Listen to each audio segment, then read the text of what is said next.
it was about a year ago, and a friend of mine asked me a pretty difficult question. She mentioned she'd been working with this therapist who asked her to reach out to a couple of friends and ask us, what do we think is a shadow of hers that she isn't aware of? The best definition I found for a shadow, it's the projected image of a blocked light source. And just like the literary symbolism of Peter Pan, the real question being asked was, how does the shadow hold her back? Peter Pan's shadow illuminates his inability to grow up, his need to stay young, childish, and without inhibition. I was, and I still am, incredibly challenged by this question. And I started to think pretty carefully about who did I trust to tell me about the shadows that hold me back. And then I got uncomfortable. I was imagining being honest with myself about my own shortcomings, and then also having to talk about that with the people I loved. So after some soul searching and asking the tough question, I realized a couple of things. One, most of the feedback was in areas that I had pretty high hopes and expectations for myself, and yet I kept falling short.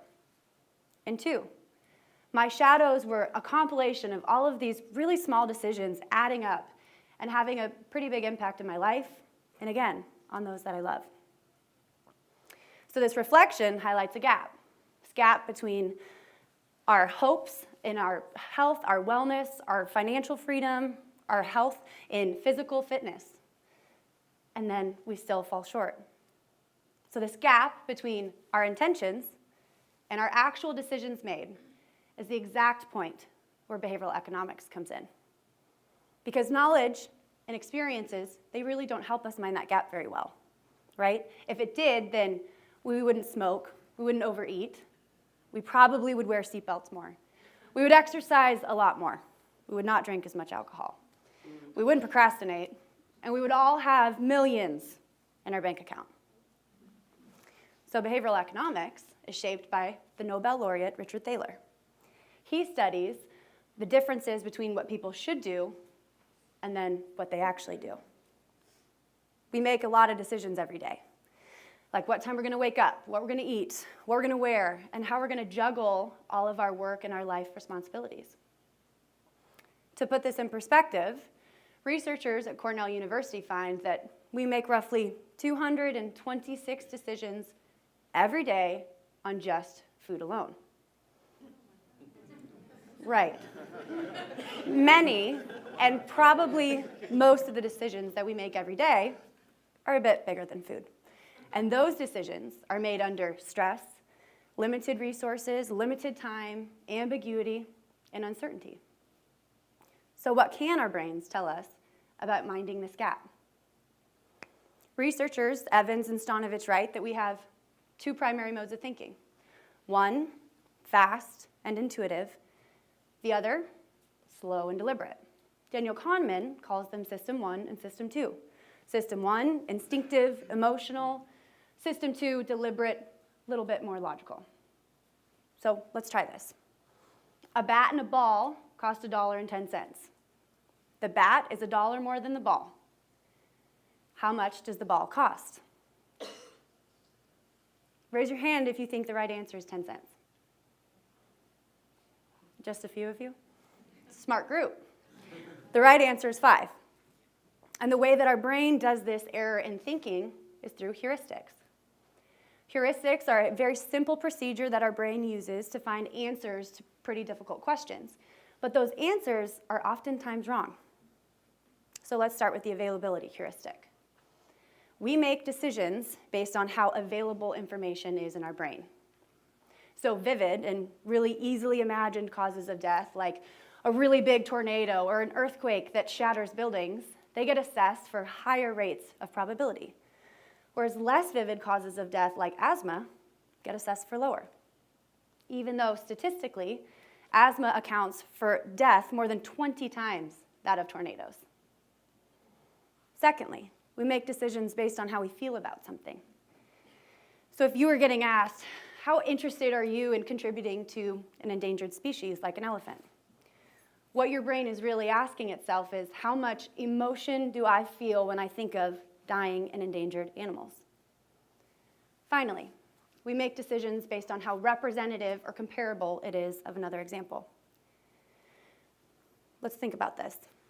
The representative heuristic will affect our judgment by thinking, that object, that event is similar to something I've seen. Bob, he's an opera fan. He loves touring the world, going to art museums. Growing up, he really loved playing chess with his family and friends. So which situation is more likely?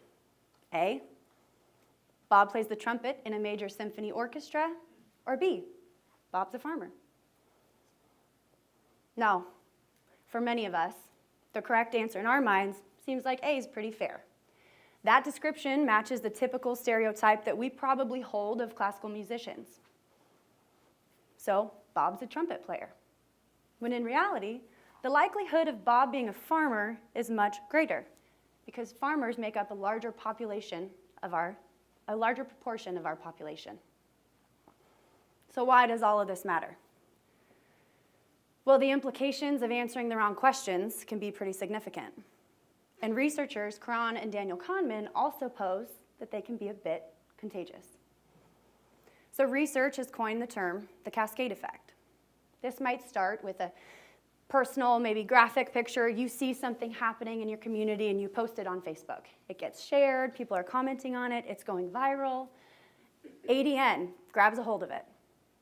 All of a sudden, it's reaching more and more people. Now, as media gets a hold of it, it's becoming more vivid and more salient. And it's also becoming a little bit more personal. It's more vivid and salient because, well, those things sell. And all the while, it's propagating just how available that information is in our brains.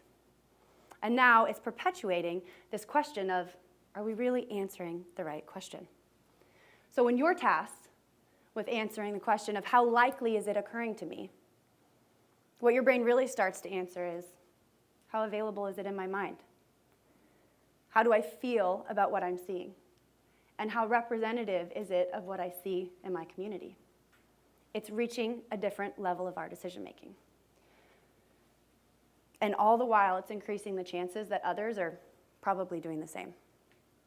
So these availability cascades, they're pretty evident in large-scale government discussions, like what we see on every ballot, budgetary spending, education, public services, public safety, healthcare. It's a great example of why the many small decisions that we make every day really do add up. And they really can start to dictate the realities for a general public. So when we're battling with answering the right questions and making the right decisions, we should probably get deliberate and engage our System 2 thinking. Our System 2 thinking can be modeled by organizations.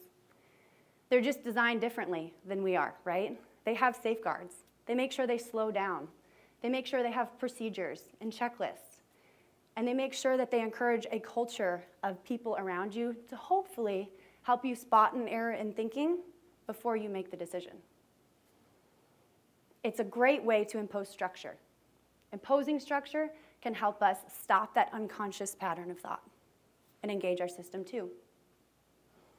Research has shown that there are some factors that really do have an impact on your ability to assess risk. 1, your ability to evaluate your internal decision-making and your emotions. 2, your ability to evaluate how and what you communicate with people. And 3, your ability to evaluate the social and group factors that impact your decisions. So if these factors play a role in our own personal lives, in our own personal goals, and if they are contagious, then let's start answering the right questions. Let's start to make an intentional impact to those around us. We can all take a look at those factors in our life that hold us back from making the right decisions. So shine a light on the shadows. Build a different narrative. And like any good interior designer would say, please choose good lighting, because it really does have an impact. Thank you.